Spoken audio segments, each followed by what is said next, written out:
This is an episode of my podcast, Self-Love and Spiritual Growth. You can find links to my podcast in the description below. Thank you for listening. Welcome to Self-Love and Spiritual Growth with Natasha Hynes, where I remind you that you came here to be the light in a dark world. So yeah, sometimes it's gonna hurt. Sometimes it might even feel like you're not gonna make it through, but you can. And you will. You're doing better than you even know. Welcome to Self-Love and Spiritual Growth with myself, Natasha Hynes. Today we're going to be talking about purpose. I want to talk about what purpose is, how to find your purpose. Are you already living your purpose? And if so, how do you know what it is? Most of us search for purpose. We search for meaning. What's the meaning of life? Not everyone. Some people are perfectly content not having any purpose, not having any meaning to their lives. And that's fine too. And you can look at purpose in different ways. My personal definition, some people want to look at it on a 3D level, but name of the show. So let's really get in there. My personal definition of what purpose is twofold. First of all, I believe that we are a soul. This should be really obvious at this point, but I believe that we are a soul having a physical experience and that we incarnate here to learn lessons and to grow spiritually.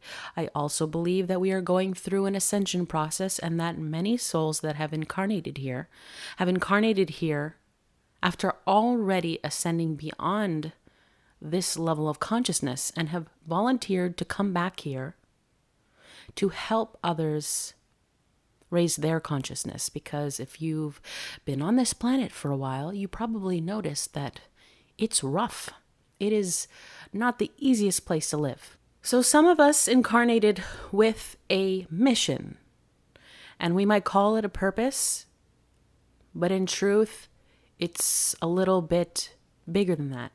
There is the purpose of spiritual growth, where we all have this. Every single person alive on earth right now has the purpose of growth, their own personal spiritual soul growth.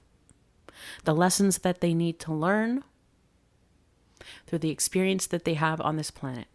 Others have a mission, which means that they came in here not only for soul growth, because most of them have already gone through those lessons, but they come here to remember what they've already learned in time to be able to teach it to others, to help others through their awakening process and their growth.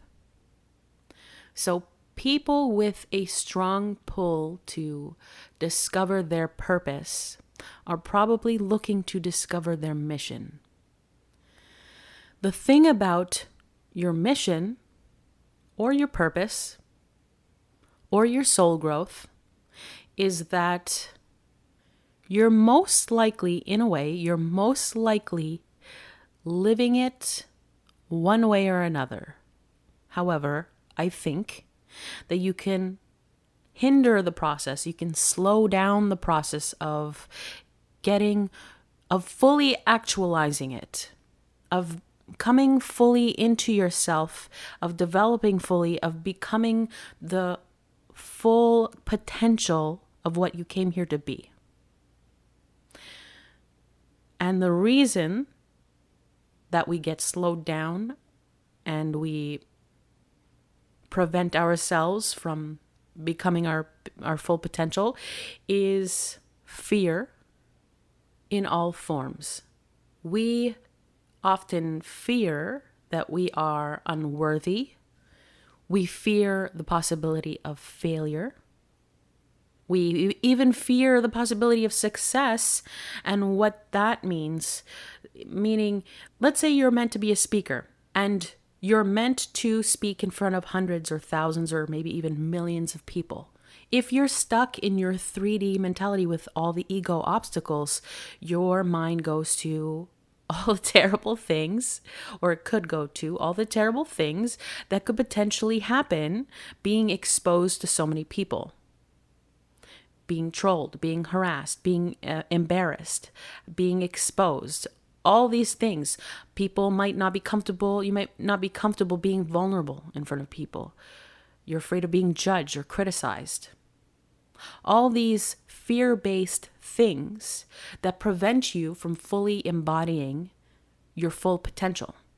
So many people living on Earth right now are currently living their purpose just by being here, because their purpose is based around their interactions with people throughout their daily life. So there's not much that they have to do to control anything. They just go through their life. Maybe they are a teacher, and the interactions that they have with their students ripple out into the world and have a dramatic effect on the future. They don't know, and we don't know, and no one can know until you get to the future and you look back in hindsight and retrospect and put the pieces together, put the dots together. That goes for more complicated missions as well. The ones where you have to put in lots of effort to build something of some sort, or to get to a place, or whatever. You still will never know the full impact of your life experiences, of what you've done and said, and how you've interacted with people. You'll never know the full impact. And only in the future, when we look back, can we connect the dots and see how things led up to where they are. So oftentimes, while we just live out our lives, we are in fact living out our purpose, but we don't understand it until we get to a point in the future where we can realize what we've done and look back and see that the entire time, our entire life from birth, maybe before birth, led to this point. I use an example all the time about Oprah and how Oprah talks about her lifetime growing into her bigger picture, and how when she was younger and she had all kinds of obstacles ahead of her, like really big obstacles, and she had a dream of, she just wanted to be a teacher, I believe it was. She wanted to be a teacher. And she took steps forward. She followed her intuition towards her future, one step at a time. And what she did not do is allow 3D thinking to inhibit her, and the fear to inhibit her. So people telling her, sorry, you can never be the thing you want to be because you're Black, because you're a woman, because this, and this. She just kept moving towards what she was being called to, which at the time was teaching. And everything started to fall into place, and her path brought her somewhere where she never would have even imagined. No one would have ever even have imagined. The impact that her life had on other people was impossible to know when she was beginning her life path.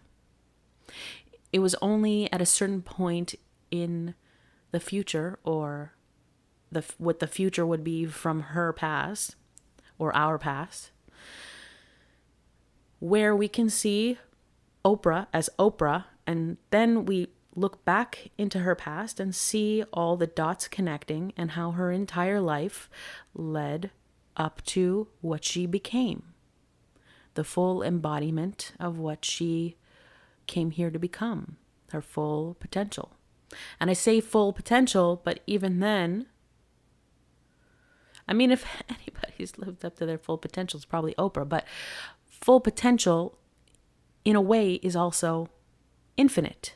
But aiming for what we might conceive as our full potential is better than living in the mentality that we have, where we believe that where we are, that the potential that we are currently living up to is as far as we're going to go.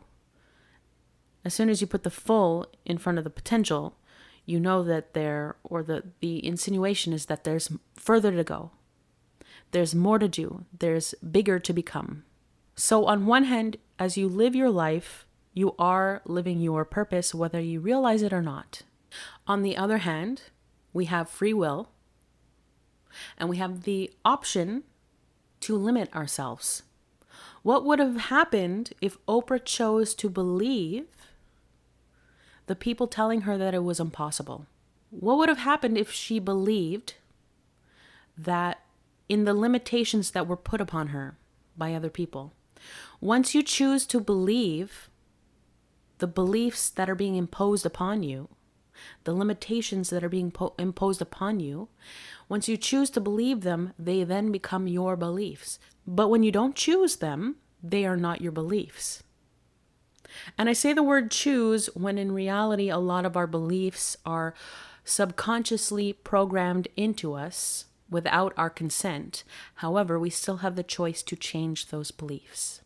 So you choose to limit yourself or to liberate yourself. You choose how far you want to go, and you can go as far as you want. Some people don't want to go any further. And it's not because of fear, it's because they're happy. If you're not really happy, and if you are feeling content and saying that that's good enough, you might want to question if you're only saying that because you're afraid.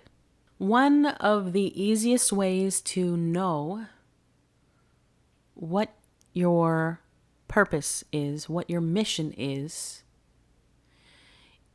to ask yourself who you're jealous of.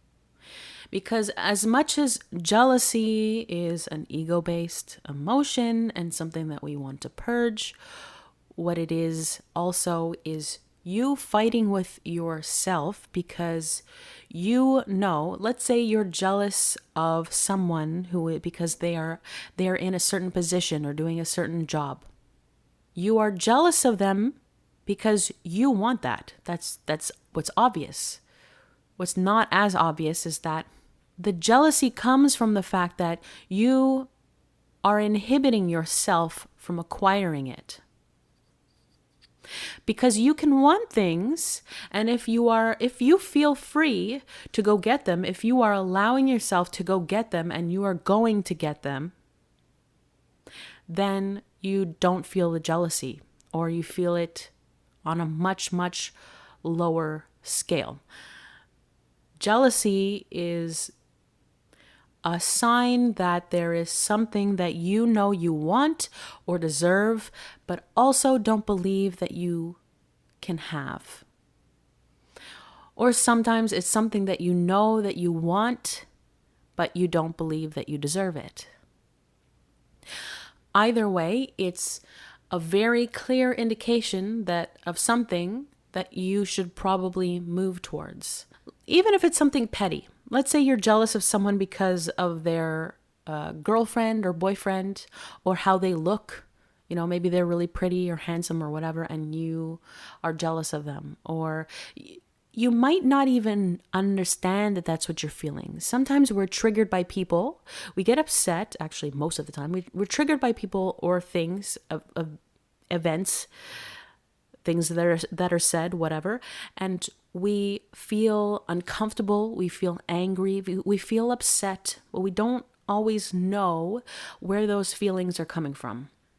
Those feelings can very likely be coming from jealousy.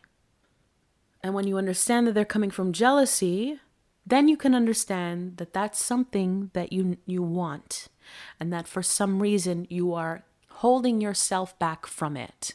And I know some of you are going to say, no, I want it, but I can't have it, and I keep trying, and it just keeps getting screwed up, and I just can't. Trust me when I say that in the bigger picture, maybe you haven't figured it out yet.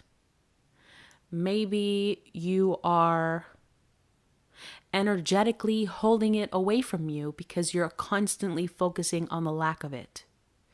But it always comes down to something that you want that you are preventing yourself from having. So rest assured that if it's something that you are jealous, if there is something that you are jealous of or someone that you are jealous of, it's something that you should explore how you can acquire it. So in the case that you're jealous of the way someone looks or their girlfriend or boyfriend or whatever, I'm using this as an example because I think it's a pretty common one. It comes down to the fact that you know that you want to be attractive or to be seen as attractive, or you want to have love. So then you just have to dig deeper and understand why you have those needs. Why do you feel like you need to have love? Why do you feel like you need to be attractive or perceived as attractive? And if you dig deeper and deeper and deeper, it always comes back to how you feel about yourself, your worthiness, what you feel that you are worthy of. Because if you felt that you were worthy of love, if you felt that you were worthy of being perceived as attractive the way you are, then you wouldn't have that discomfort. You wouldn't have that jealousy because you would be at peace. So when we are jealous of people who are doing something that we want to do or living a life that we want to live, this is a big indication of where we should be moving towards. So for example, myself, I was really have been really into like personal development stuff for years and years, trying to fix myself, right? And then there were people like Tony Robbins and Les Brown and Mel Robbins and Victor Odo and Teal Swan and all these people who I adored, who I looked up to, some of them a little less nowadays than others, and that's a whole other conversation, but people that I adored, that I also occasionally felt jealous of. Not so much the big, huge speakers like Les Brown and Tony Robbins, but like the Teal Swans and the Victor Odos, I had little jealous twinges. And the reason for that was because I would hear them say things and I would be like, I should be talking about this. I know more about this topic than they do, or I have a really important point to talk about this, or I had a way more relevant experience than they did about that, and I should be talking about this, and people should be listening to me about this. But the only thing stopping me from talking about it was me. That's it. And then you might think, yeah, but they have like thousands and hundreds of thousands of people listening to them. Yeah, but how'd they get there? They started at 0. Everybody starts at 0. So I can start at 0. All I have to do is start. So the only one stopping me was me. So why was I stopping myself? Then there's what if I don't really know what I'm talking about? You know? Or I'm not good enough. I'm not ready. I don't really know how I would do this. What if people judge me? What if people criticize me? What if I say the wrong thing? And on and on and on. And they all come down to fear. And now, fast forward several years, now that I have been doing this for a couple of years and I'm getting better every day, but more importantly, as I create, as I speak, as I write, as I make videos, more and more of my knowledge and wisdom or whatever, the lessons that I have to share, more of it comes out and I get more clarity on the little details about what people need to know and what they want to know, and all these things that people ask because they don't have clarity, and I can give them that clarity. And as I'm creating, I am getting better, and I'm honing my skills, and I am developing into the person that I thought I would never become, or that I wasn't. I thought that I had to start out perfect, right? As many of us do. We think that we really have to, like, straight out the gate, start off as Tony Robbins. And if you don't start as Tony Robbins, you probably shouldn't start, right? Like, that's how we think. But even Tony Robbins started at 0, okay? But that's part of it. So as I've been creating and as I've been going through the process, I've been becoming the person that I thought I had to be to begin. But that's not how it works. You start off crap, and then you hone your skills, and you become the person that you are aiming to be. But also, as this stuff is coming through me, I'm realizing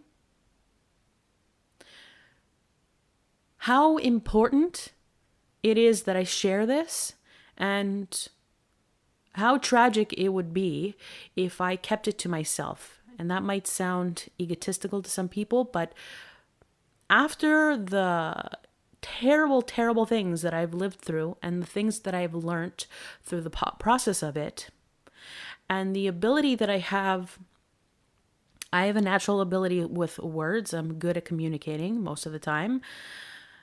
And I have the courage to be extremely vulnerable in ways that I intend fully to help people with my vulnerability.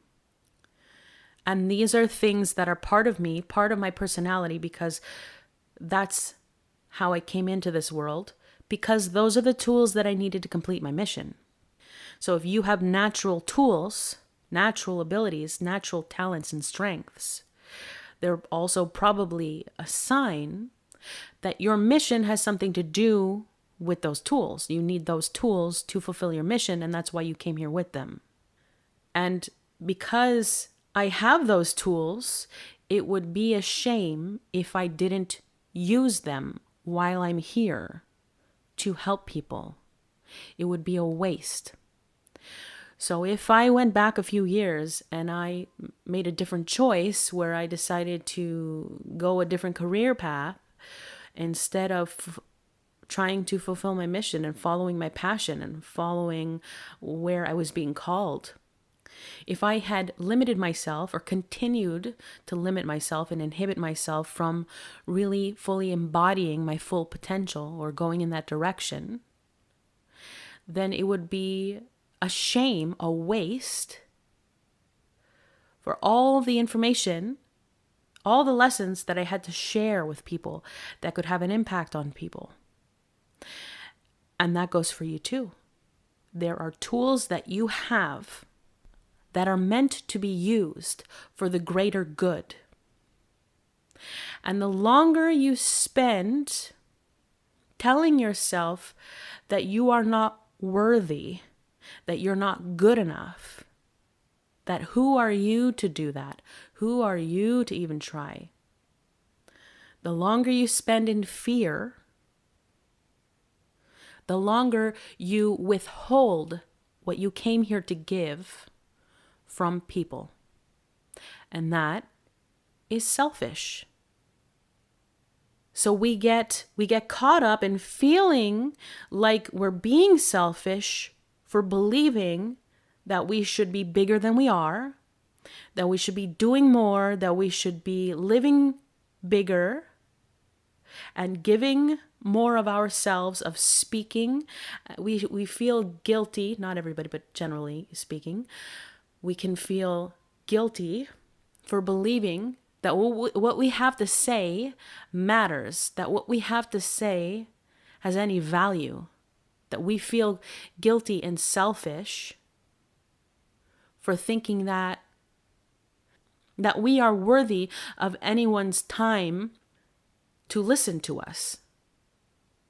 And that's such a mind F, because The truth is the complete opposite.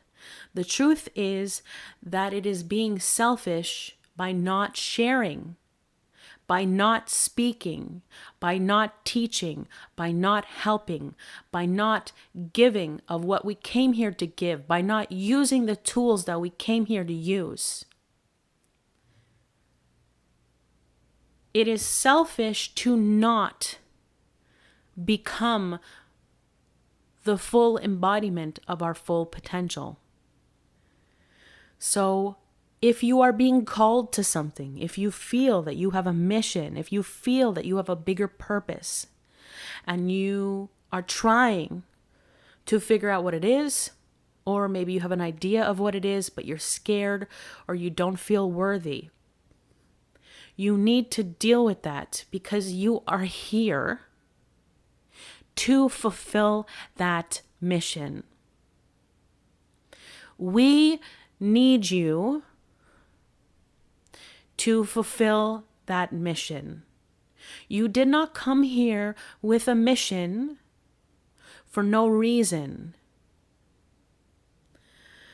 Another thing is, sometimes we feel like we are meant to teach or share, but we don't think anyone needs to learn from us, because we don't think that it's like we feel like we need to be the master and know absolutely everything, be perfectly healed before we can go out and help people. We feel like we're not good enough or ready yet, because there are other people who know more than us. But the thing is, if you are being called to teach in any aspect, you are being called to teach what you know. If all you know how to do is tie your shoes, then you're the perfect teacher for someone who doesn't know how to tie their shoes. As long as you are teaching people who don't know what you know, you are serving them. Even if most other people know how to tie their shoes, and you only know how to tie your shoes, that doesn't mean that anybody else can do what you do. Other people might know how to tie their shoes, but they also might know how to bake a cake, and they might focus on baking cakes, and they might not have any time to serve people by teaching them how to tie their shoes. So if all you know how to do is tie your shoes, then that's your specialty. I'm using this analogy to show you that no matter where you're at, there are people who need you. And if you're ready and willing and passionate about teaching them, then you can start. But if you're not ready yet, that's okay too. If you're not ready yet to engage in serving others because you are still dealing with your own self and your own stuff, that's perfectly fine. That's where you need to be. You are there for a reason. Just like how some people go to school for 2 years and then go out into the workforce. And then other people will still be in school after 2 years. They might still be in school after 8 years. And they could look at the people who got out of school in 2 years and started working and started serving. They could look at them and think that those people are ahead of the game, are ahead of them. And that if you're still in school after 8 years, that you are falling behind. But the truth is, the people who left school after 2 years, and this is a hypothetical analogy for life, but the people who are still in school after 2 years are serving people based on what they learned, which was a 2-year program. It is one whole area which is completely different from the people who are still in school after 8 years. The people who are still in school after eight years have to be in school that long in order to learn what they need to learn to teach the people they need to teach about the subjects that they need to teach about, which is a completely different place than the people who were in school for 2 years. Completely different. And for us, as an analogy of life, it's the same thing. Some of us are in the school of hard knocks for longer than others before we begin our mission, because there were courses we needed to take, there were lessons we needed to learn before we had the knowledge, before we had the information that we needed to go fulfill our own mission that is different from others. There is no ahead or behind. So the question is, if you are not engaged in your mission yet, are you still in school because that's where you need to be? Or are you hesitating to really go all in on your mission because you're scared? I myself was in School of Hard Knocks for a long time, and that was for a purpose. And once I got to the point where it was time for me to begin serving, and you never stop learning, and the truth is you are serving in a way your entire life, okay? But there's a shift in the balance of where that energy is focused. Are you teaching more or are you learning more? Are you serving more or are you learning more? And when you get to a point where the balance needs to shift from learning to serving, I believe that the universe will knock you on the head with a message. And you can go with it and take the gentle way and follow the signs and just do what you are intuitively being told to do. Or you can resist out of fear and feelings of unworthiness and have a very rough ride. Because if you are meant to go, you will go. So, in a way, there is no way to escape your purpose. There is no way to escape your mission. The only thing there is to be concerned for is how much you allow yourself to bloom. How deep do you go in, or do you inhibit yourself and limit yourself and try hard to keep yourself small? That's your choice. And the more you limit yourself and inhibit yourself, the more pain you will experience, the more obstacles you will have, the harder it will be. I have an analogy of when you are meant to go somewhere and the universe is trying to tell you to go there and you resist. So let's say, I'm using things that I'm familiar with, I guess. Let's say you live in Montreal and your friends ask you to go on a road trip to Toronto. And you're like, nah, I don't really feel like it. The next week you get a job offer in Toronto and you're like, I like it. It pays more, but I'm really, really comfortable where I am, and I don't really feel safe making a big change. It scares me. Then a week later, the rent where you're currently living goes up, and you get an email from someone offering you a super affordable, super gorgeous apartment in Toronto.